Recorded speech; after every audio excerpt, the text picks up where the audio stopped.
My name is Federica Genovese. I'm a political scientist. I specialize in the politics of crisis and specifically climate change. Welcome to my exp.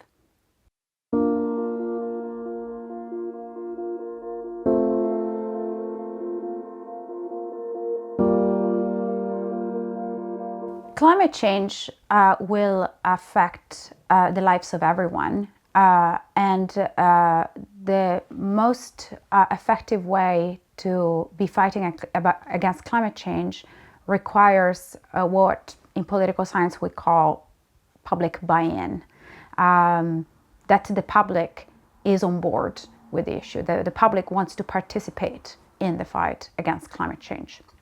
It is also a massive issue. It's an issue that essentially requests us to rethink the global economy almost from scratch. So there is no way to do it credibly and effectively without the contribution of most societies, most people in most societies.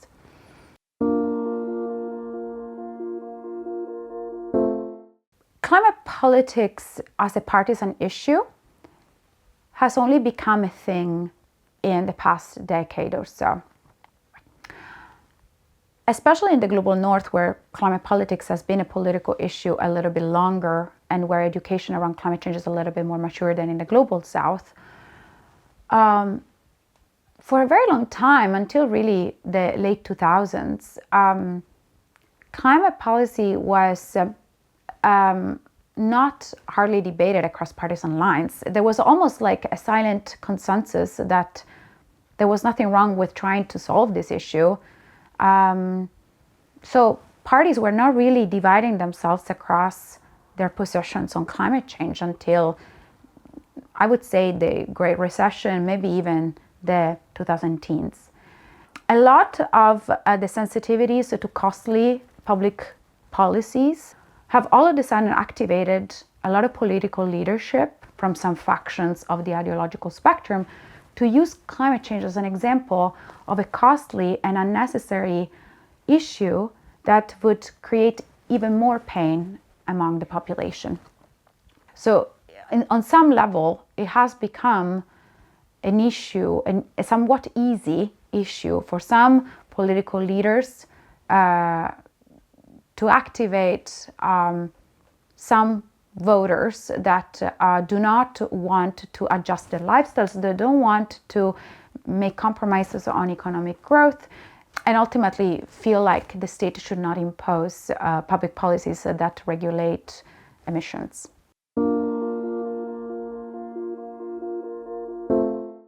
It is possible for the public to become an obstacle to the progress of climate action, for sure. That is not to say, though, that the public, on average, around the world is not concerned about climate change. We actually have a ton of data across the world, multiple waves of survey efforts that show that across all nations, at least 60, if not at this point, 70% of the average voters are concerned about climate change, are observing climate change. They see it, they are experiencing it. But of course, because climate action is costly, people are sensitive about costs, and this could potentially trigger different emotions, different feelings, different perceptions about how they want to deal with the problem. A lot of voters are concerned about climate change, and actually there are large quantities, in some countries, majorities of voters that actually are looking for leadership on climate action from a progressive side of things. But what I found in my own work is that they don't necessarily deny climate change. They just want for their concerns, for their anxieties, their material and economic risks from the energy transition to be taken seriously. They do want investments as a counteroffer to climate policy.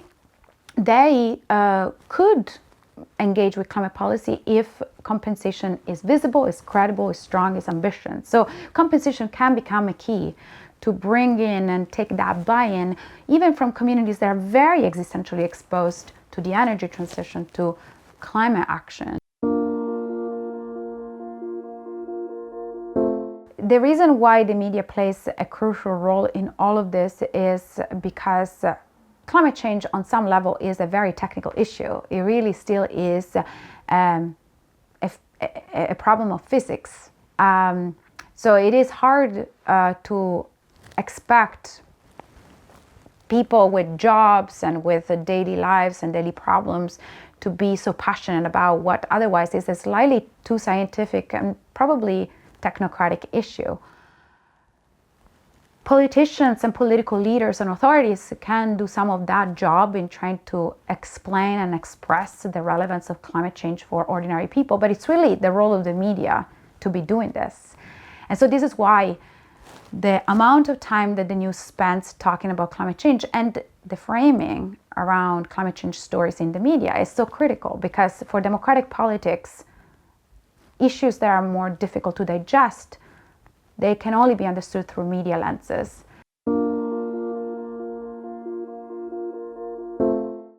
I think the public is predisposed to think about solutions to climate change, but would only be convinced to act on the issue, but not being blamed from consuming fossil fuels, from having the lifestyle that it has. It needs to be a vision of a hopeful, step forward, rather than a blaming game about who has contributed to what. This is actually why I find it very problematic that a lot of the conversation around people's position on climate change revolves around the idea of individuals' carbon footprint.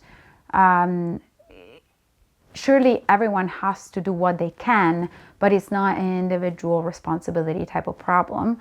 And certainly we need to think about this as what opportunities the energy transition will give people, rather than what it will take away from them. Dealing with the climate crisis is about rebuilding trust in the state, because as much as private actors can do a lot, if well-mentored and well-motivated, to decrease their emissions, but also spread a lot of knowledge and goods that can help fight climate change. Private actors alone won't be able to solve it, and firms alone won't be able to solve it. And actually, market-oriented instruments have been helpful, some effective, but have not solved the problem. So clearly, we need a relationship between citizens and their state. And it's a major ask, but because we spent a lot of time making people distrustful of state institutions, but we really do need the state in this fight.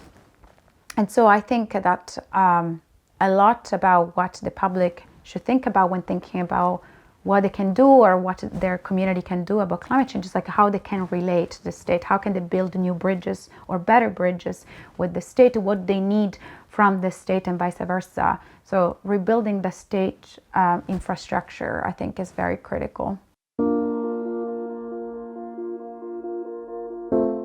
Just like democracy dies in darkness, climate change and climate activism will die without climate change evidence and climate relevant data. So the attack on science, and specifically on climate science, is very dangerous because it simply slows down the efforts that have taken so much time and so much effort from across the world to get at the point we are at, which is still suboptimal, but at least is a transparent and vocal moment of the history of climate politics. It is a dangerous moment for climate science. Yet I go back to one conviction of mine, which is eventually some level of cooperation across some members of the international community will prevail. And the places that will decide to cooperate and will decide to look, in front and not in the back, will be the places where the climate scientists will find refuge.